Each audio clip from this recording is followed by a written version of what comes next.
తాడేపల్లిలో వైసీపీ నేత మాజీ మంత్రి అంబటి రాంబాబు జత్వానీ కేసు వ్యవహారంపై స్పందించారు. ఈ కేసులో సిఐడి దాఖలు చేసిన ఛార్జ్షీట్పై ముఖ్యమంత్రి చంద్రబాబు సమాధానం చెప్పాలని డిమాండ్ చేశారు. కూటమి ప్రభుత్వం అధికారంలోకి వచ్చిన తర్వాత ఈ కేసులో దారుణంగా వ్యవహరించిందని ఆరోపించిన అంబటి చివరకు సిఐడి కూడా జత్వానీని దోషిగా తేల్చిందని వ్యాఖ్యానించారు.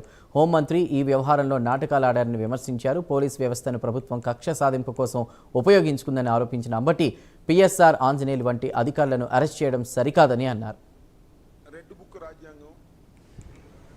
చంద్రబాబు నాయుడు రాజ్యాంగం మరొకటి చెబుతుంది. ఎవరైతే ఫిర్యాదు చేసి ఎవరైతే రిజిస్టర్ చేసి పోలీసు అధికారులు ఆ నేరం మీద యాక్షన్ తీసుకుంటారో వాళ్ళని మాత్రం మా ప్రభుత్వం వచ్చిన తర్వాత ఆ ఫిర్యాదుని అరెస్ట్ చేస్తాం.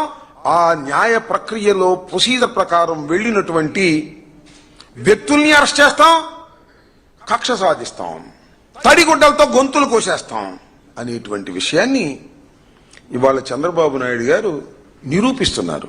2 సంవత్సరాలు అయిన తర్వాత ఒక చట్ట వ్యతిరేకమైన కథ వారి ద్వారానే బయటకు వచ్చింది.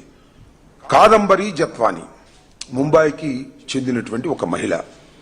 ఆమె తెలుగుదేశం ప్రభుత్వం జూలైలో వస్తే అక్కడి నుంచి కొన్ని కథనాలు వేస్తూ వచ్చారు. రెడ్